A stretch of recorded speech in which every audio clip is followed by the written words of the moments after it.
नमस्कार बंधुगण, आजिर एही भिडियोटी कन्या राशि व्यक्ति विशेष मानक पई अत्यंत गुरुत्वपूर्ण अटे।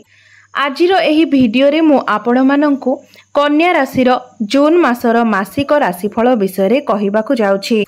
एही जून 2024 टी कन्या राशि व्यक्ति विशेष मानक पई किपरि रहिबो से विषय आजिर एही भिडियो रे मु सविशेष भाबरे कहिबाकु जाउछि। कन्या राशि स्वास्थ्य, शिक्षा, प्रेम, वैवाहिक जीवन, भाग्य, क्यारियर एवं व्यापार वाणिज्य किपरि रहिबो से विषय सविशेष आलोचना करिबा। नवग्रहंकर स्थिति विषय मध्य आलोचना करिबा। एही मासरे नवग्रह कन्या राशि माननकु किपरि फल देबारे सक्षम हेबे से विषय सविशेष आलोचना करिबा। परिशेष रे अशुभत्व प्रदान करुथिबा ग्रह माननकर प्रतिकार विषय मध्य आलोचना करिबा। सेथिपाई भिडियोटी को स्किप न करी शेष पर्यंत निश्चय देखंतु।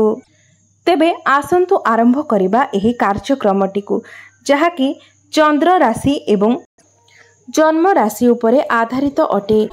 तेबे जून मासर आरंभ रे कन्या राशि पाई नवग्रहंकर स्थिति विषय आलोचना करिबा।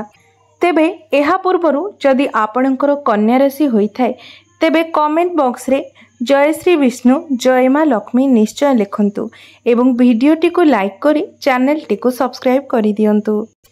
तेबे राशि चक्रर षष्ठ राशि हेउछि कन्या राशि एवं कन्या राशिर अधिपति हेउछंती बुध ग्रह एवं बुध ग्रह आपणकर नवम भावरे विराजमान अछंती एवं तांको सहित शुक्र, सूर्य एवं गुरु मध्य विराजमान अछंती। आपणकर अष्टम स्थान रे विराजमान अछंती मंगल ग्रह एवं सप्तम भावरे विराजमान अछंती राहुदेव एवं आपणकर प्रथम भावरे विराजमान अछंती केतुदेव एवं षष्ठ भावरे विराजमान अछंती शनिदेव। तेबे ध्यान दे भिडियोटी को देखंतु। सर्वप्रथमे आलोचना करिबा एही जून 2024 रे कन्या राशि व्यक्ति विशेष मानकर स्वास्थ्य किपरि रहिबो। बंधु माने प्रथम भावटी होई थाए आपणकर स्वास्थ्यर भाव, आपणकर इम्यूनिटी सिस्टम रो भाव एवं आपणकर प्रथम भावर अधिपति बुध नवम भावरे विराजमान करिसंती। तेबे बुधंकर स्थिति एठारे बहुत भल रहिछि, कारण बुध नवम भावरे विराजित अछंती। नवम भावटी को कुंडली रे बहुत शुभ भाव बोली माना जाय थाए, कारण नवम भाव को भाग्यर भाव बोली माना जाय थाए। तेबे 14 जून परे बुध तांकर निज गृह को विराजमान करिवे। दशम घर को बुध गोचर करिवे, जेउठारे कि बुधंकर स्थिति आहुरी मध्य भल रहिबो। बुध आपणकर दशम भावरे विराजमान करी पंच महापुरुष राजयोग सृष्टि करिवे। एठारे शनिकर स्थिति मध्य भल रहिछि, शुक्रंकर स्थिति मध्य भल रहिछि। तेबे स्वास्थ्य दृष्टि देखा गले एही जून मासटी आपणकर स्वास्थ्य पई बहुत भल रहिछि। एबे जानिबा कन्या राशिर शिक्षा क्षेत्र किपरि रहिबो एही 2024 जून मासरे। विद्यार्थी मानक पई किपरि रहिबो एही जून मासटी। बंधु माने पंचम भावटी होई थाए आपणकर शिक्षार भाव एवं पंचम भावर अधिपति हेउछंती शनिदेव एवं शनिदेव आपणकर षष्ठ घरे विराजित अछंती एवं शनि निज गृहरे विराजित अछंती एवं निज गृहरे विपरीत राजयोगर सृष्टि करुछंती। तो एही मासरे आपणकर पाठपढ़ार स्थिति बहुत भल रहिबो। बुद्धिर कारक बुधदेव मध्य नवम भावरे विराजित अछंती एवं ज्ञानर कारक गुरु मध्य आपणकर नवम भावरे अछंती एवं आपणकर पंचम भाव को देखुछंती। तेबे एही मासरे आपणकर पाठपढ़ार क्षेत्र बहुत भल रहिबो। आपण निजर पाठपढ़ा को नहीं कोनोसी दूर स्थान को यात्रा करि पारंती। दूर स्थान को आपण लॉन्ग ट्रैवल करि पारंती एवं जो विद्यार्थी मानकर इच्छा रहिछि बाहरे जाई निजर विद्या अध्ययन करिबा पई पाठपढ़ा को आहुरी मजबूत करिबा पई तो आपणकर सेही इच्छा मध्य एही मासरे निश्चय पूर्ण हेबो। जदि एही मासरे आपणकर एग्जाम रहिछि तेबे सेथिरे मध्य आपणको बहुत भल फल प्राप्ति हेबो। पाठपढ़ा को नहीं आपणकर जहाँ सब भी इच्छा रही से सबकि आपणकर एही जून मासरे निश्चित भाव में पूर्ण हेबो। एही जून मासरे आपण विद्या क्षेत्र में बहुत अधिक उन्नति करिवे। आपणकर ज्ञान वृद्धि हेबो, बुद्धि रे वृद्धि हेबो एवं पाठ पढ़ारे आग्रह रे मध्य वृद्धि हेबो। तेबे मोटामोटी भाव में देखा गले एही जून मासटी आपणक शिक्षा क्षेत्र पाई बहुत अधिक ही शुभ फल प्रदान करिवो। एबे जानिबा आपणकर प्रेम जीवन किपरि रहिबो एही जून 2024 रे। बंधु माने पंचम भावटी शिक्षार भाव हेबा सहित प्रेमर भाव मध्य होइथाय एवं संतानर भाव मध्य होइथाय एवं पंचम भावर अधिपति शनिदेव आपणकर षष्ठ भावरे विराजित अछंती एवं आपणकर प्रथम भावरे विराजित अछंती केतुदेव, जे कि मुंड विहीन ग्रह अटंती। तेणु आपण छोट छोट कथा को लेकिन मध्य कन्फ्यूज होइजिबे एवं एही कन्फ्यूजन आपणकर प्रेम जीवन रे केउठारे ना केउठारे किछि समस्या आनी पारे एवं शनि आपणकर षष्ठ भावरे अछंती एवं से षष्ठ भावर फल ही आपणको प्रदान करिवे। तो सेथिपाई आपणकर भल पाइबा केबे केबे बहुत बढ़ी जिवो एवं पुणी सेथिरे मध्य समस्या आसीबो एवं परस्पर मध्यरे झगड़ा मध्य होई पारे। एहा परे पुणी भल पाइबा आसीजिवो एवं पुणी मध्य समस्या होई जिवो। तो आपणको मध्यरे एही समय कोनोसी कथा को नै आर्गुमेंट मध्य होई पारे। मात्र एसबु सत्वे मध्य आपणको मध्यरे भल पाइबा बढ़िबो, कारण बुध भल स्थिति रे अछंती एवं नवम भावरे अछंती। मात्र मने रखिबे जे आपण निज पार्टनर को उपरे अजथा संदेह करिवे नाही, नचेत आपणकर प्रेम जीवन एथिपाई अनेक समस्या रे पड़ी पारे। एबे जानिबा कन्या राशिर वैवाहिक जीवन किपरि रहिबो एही 2024 मसीहा जून मासरे।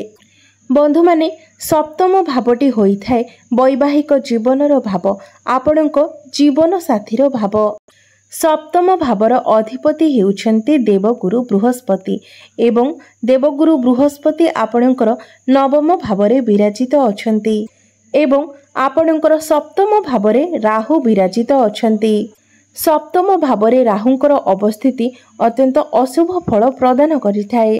एठारे राहु आपणकर वैवाहिक जीवन को बिगाड़ी देइथान्ति। मात्र गुरु जेहेतु नवम भावरे अवस्थान करिसेंति सेथिपाई आपणकर जीवन साथींकर भाग्य रे परिवर्तन आसीबो। आपणकर पार्टनरकर कैरियर रे बहुत बड़ परिवर्तन आसीबो। फाइनेंशियल ग्रोथ होई पारे, मात्र आपणकर वैवाहिक जीवन रे किछि समस्या देखा देई पारे। तो एथिप्रति आपण टिकिए ध्यान देबे। छोट छोट कथा को नहीं आपणको मध्यरे कली झगड़ा होई पारे, आकस्मिक कली झगड़ा होई पारे, मन मनांतर मध्य देखा देई पारे। तेबे एथिप्रति आपण टिके ध्यान देबे एवं सतर्क रहिबे। एबे जानिबा सबुठारु गुरुत्वपूर्ण विषय आपणकर भाग्य, कैरियर एवं व्यापार वाणिज्य विषय रे। एही 2024 मसीहा जून मासरे आपणकर भाग्य किपरि रहिबो। बंधु माने नवम भावटी होइथाय भाग्यर भाव एवं दशम भावटी होइथाय कैरियर भाव। नवम भावर अधिपति हेउछन्ति शुक्रदेव एवं शुक्रदेव निज घरे ही विराजित अछन्ति। नवम भावरे विराजित अछन्ति एवं तांको सहित बुध एवं गुरु मध्य अछन्ति। तेबे एही मासटी आपणकर भाग्य को नै सर्वश्रेष्ठ रहिबो, बहुत उत्तम रहिबो, भाग्य आपणकर साथ देबो। तेबे एही मासरे जदि आपण कोनोसी एक बड़ इन्वेस्टमेंट करिबा पई चाहुचंती किंबा कोनोसी शुभ मांगलिक कार्य करिबा पई चाहुचंती तेबे निर्द्वंद रे आपण सेही कार्य करि परिबे। सेही कार्य रे निश्चित भाबरे आपणको शुभ फल प्राप्ति हेबो, कारण प्रत्येक कार्य रे आपणको आपणकर भाग्यर साथ मिलिबो।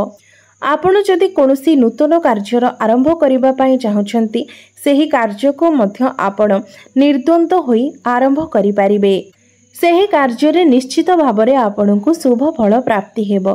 तो देखिबाको गले एही मासरे आपणको संपूर्ण रूप रे आपणकर भाग्यर साथ मिलिबो।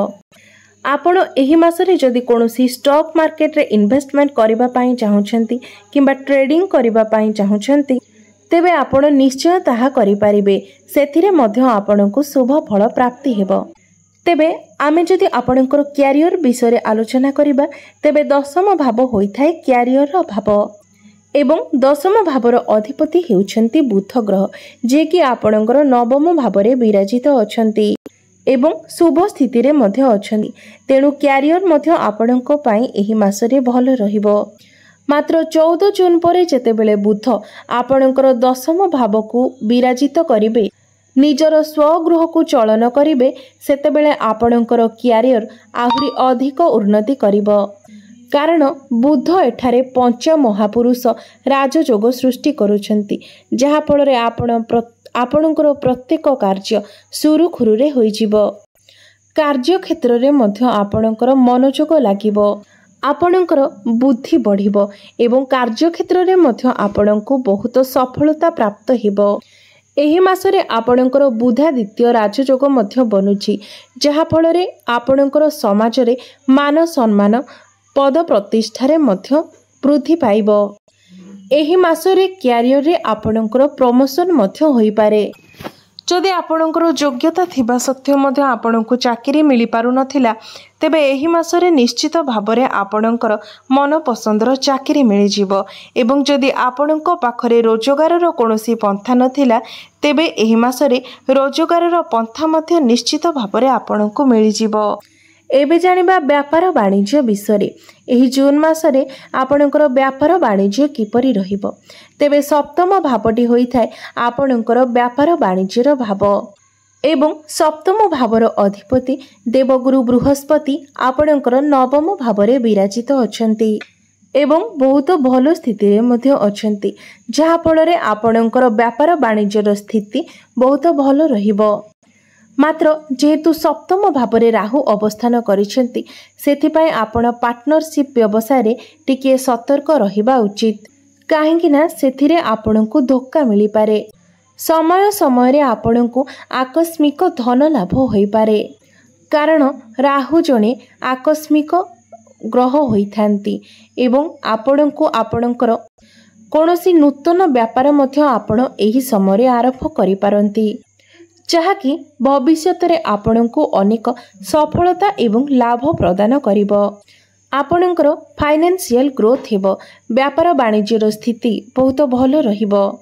तेबे एबे जानिबा किछि उपाय विषय जे उपाय गुड़िक पालन करिबा द्वारा एही मासरे आपणकर जहाँ भी सबु असुविधा रहुछि अशुभत्व रहुछि से सबुर खंडन होई पारिबो। तेबे आपण प्रत्येक दिन पक्षी मानकु किछि दाना खाइबाकु दियंतु एवं पानी पीबाकु मध्य दियंतु एवं प्रत्येक दिन बुधंकर बीज मंत्रर जप मध्य अवश्य करंतु। ओम ब्रांग ब्रिंग ब्रूम सह बुद्धाय नमः एही मंत्रटी को आपण प्रत्येक दिन स्नान करि सारिबा परे 108 थर निश्चय जप करंतु। अधिक शुभ फल प्राप्ति हेबो एवं गुरुंको ठारू अधिक शुभ फल प्राप्ति करिबा पई आपण गुरुंकर बीज मंत्र को मध्य प्रत्येक दिन 108 थर जप करंतु। ओम ग्रांग ग्रींग ग्रुंग सह गुरवे नमः एवं प्रत्येक दिन कला कुकुर को मध्य किछि खाइबाकु दियंतु जहा द्वारा आपणको अधिक शुभ फल प्राप्ति हेबो। तेबे आपणकर जीवन मंगल